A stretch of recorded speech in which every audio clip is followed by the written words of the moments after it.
Oh, actually, before I go, I forgot one thing, and that is the secret hidden room over here. Hello and welcome to Two and Door Gaming and a new series of build reviews, and I'm going to be reviewing some of the official builds and blueprints that are available in the store, or as well as blueprints that are available from the community, from the workshop. I'm going to start with one of the biggest builds currently available, and it is a premium build in every sense of the word, because we're looking at premium blocks, a premium on your time and resources, and it's quite involved. It takes a lot of space on your map or your landscape, but it definitely dominates, and if that's what you're looking for, a dominating castle, this is great. We've got here, you can see it just stands out, very coherent in its design. Everything flows together. It's very well put together, and generally in a blueprint I'm looking for creative use of blocks, a coherent design, and just that some thought's been put into what things are for, and this is great. We've got the nice towers there. You're simulating the gate and the portcullis. Very good design, but we'll just have a little look at the specs straight up. So here we are. Colossal Castle is one of the featured official builds, and you can see 20,000 blocks. I definitely recommend at least 2 players to put this together, and my son did probably 85% of the building part of this build, and I did about 95% of the resource gathering, because hey, he's 12 and that's not his fun zone, but it does actually fit in my fun zone. I don't mind doing that. So there's a lot to it, and it's not cheap. If you just want to cheat and grab the kit, it's going to cost you 2,000 of these Pigsy coins, which is about 20 bucks US. So if you want to cheat, you're going to be paying for it, that's for certain. There's obviously, being medieval build, it's full of that medieval premium pack, so you'll need it, or you'll be replacing everything, and I don't know what it would look like without the premium blocks, because so much of it hangs on specifically designed blocks for this theme. And you're looking at your banners and your spikes. The brick wall you could replace probably without losing too much effect, and maybe the roofs, but these ones here and lamps just wouldn't be the same. Maybe you could get away with it, but it's pretty much you're going to have to keep this one premium. I don't think there's a lot you can swap out, and the chain especially, using vines just will not cut it. So yeah, as you can see, there's heaps in here. It is huge. There's a lot of resources to gather. You'll be getting a lot of stone and a lot of iron especially, because there's a few, iron roof and iron stairs, but just slabs alone. Let's see if we can find the iron slabs here.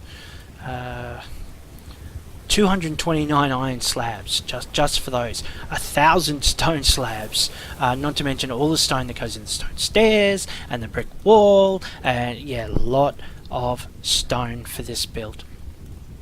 But I think it's worth it. If you've got that expansion pack, you are going to enjoy it. This block here is the only one I had trouble with, the decorative wood floor.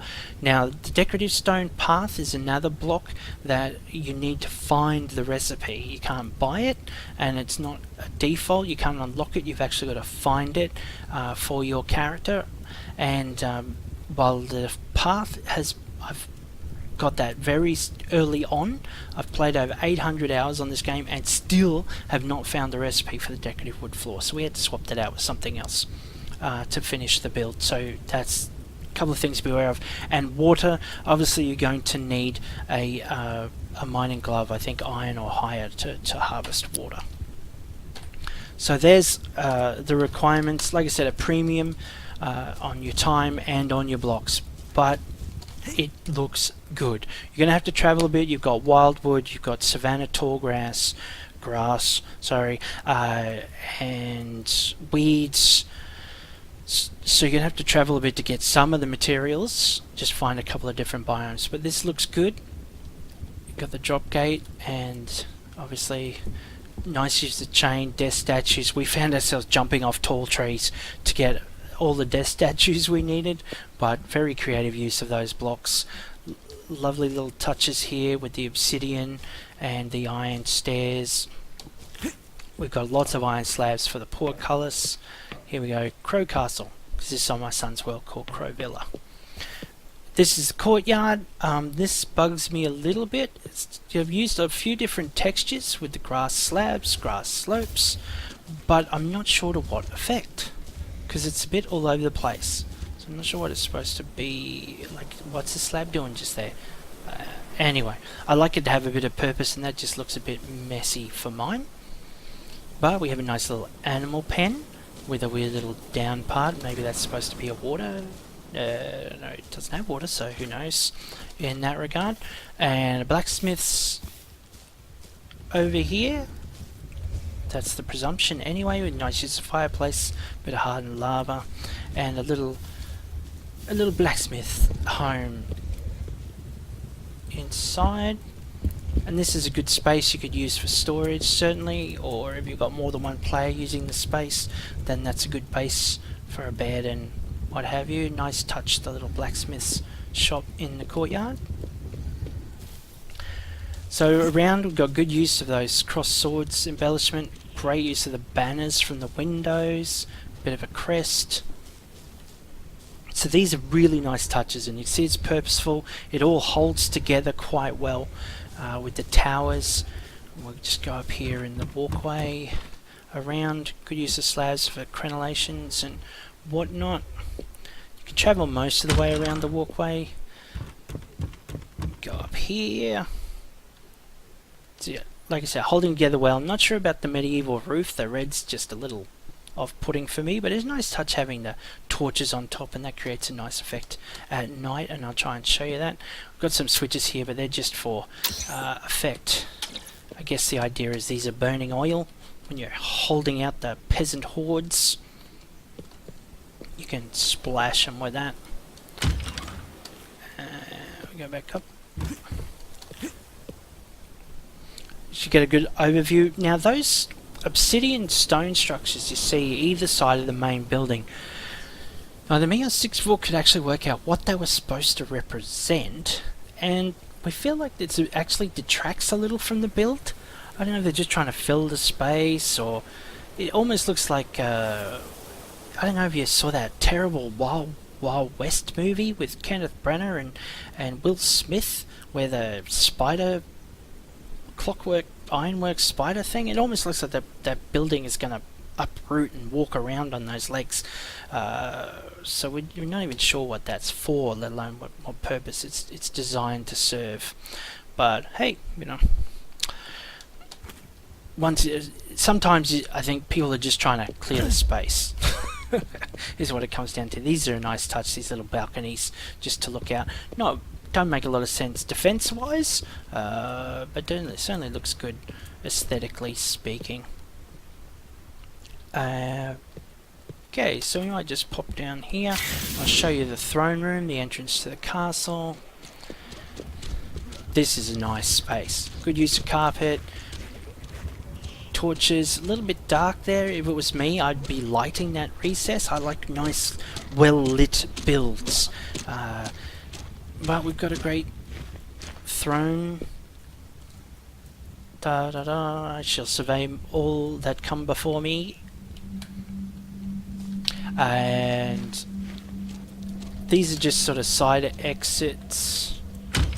Just a little space out here. Again, good use of the iron stairs, iron slabs, just giving the walls a little bit of texture, a bit of shape that makes them just that bit more interesting.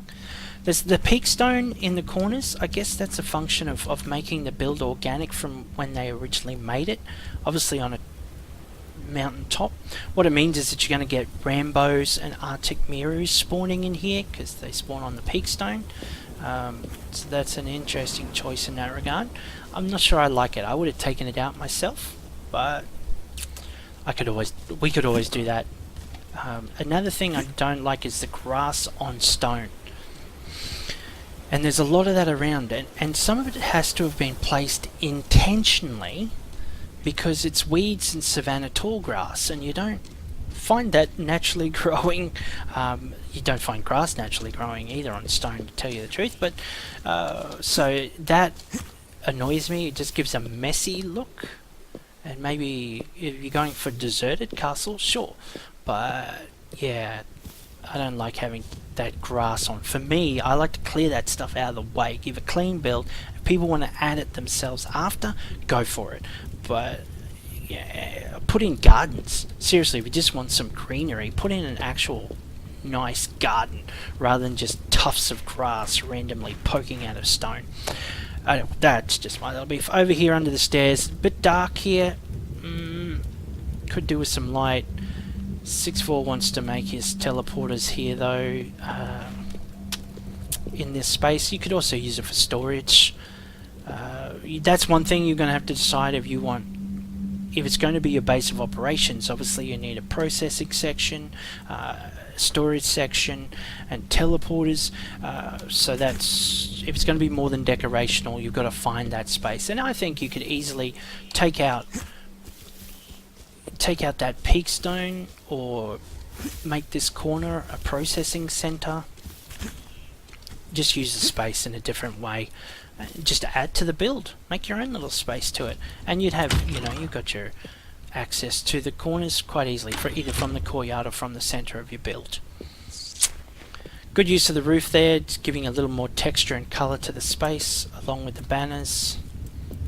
Good iron bar windows. Here is the dining hall, very impressive. Lots of thought's been put into this and making it look good in its design. As you see, you come down, great use of chandeliers, lots of ceiling texture, another nice effect. Makes it so much more interesting than just a squared off roof line.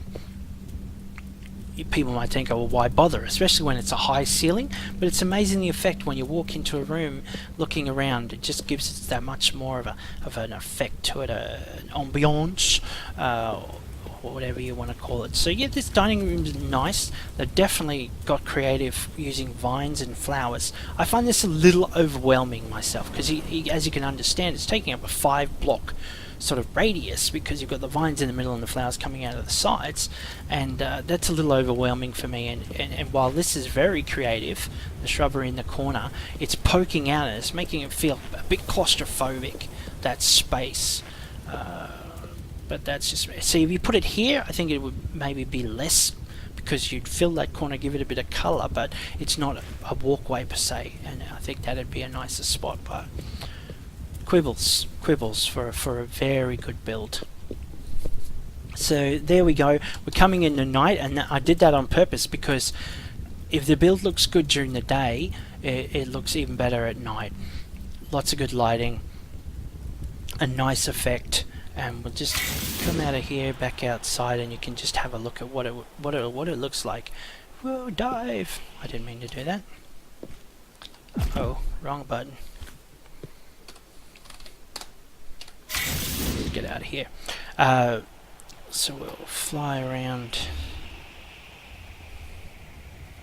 Boop. As you can see, we had a lot of processes going for all of those iron slabs, stone rods, iron rods. Yeah, we are doing a lot of work there. But here we go, look at that, stands out. It definitely dominates your landscape, day and night. So I think if you're looking for that impressive, and you've got the blocks premium already, or you're willing to get them, definitely good. But again, 2 players at least. It does take a long time, even with multiple people involved, and I recommend whoever's doing the towers should have a premium account and a glider, or there's a lot of up and down and falling off. Mind you do need 13 death statues, so that may be to your advantage.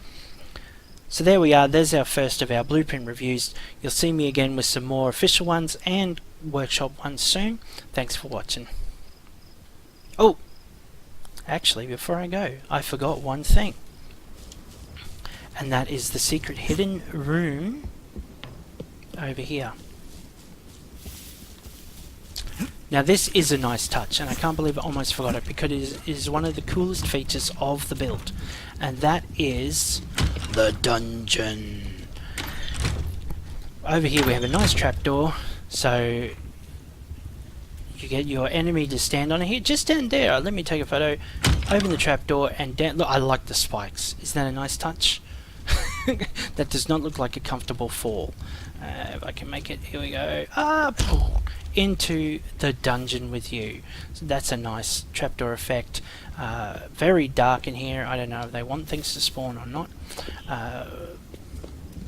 But you've got your chains and your iron bars, and in the peakstone corner there, and even a little escape hatch.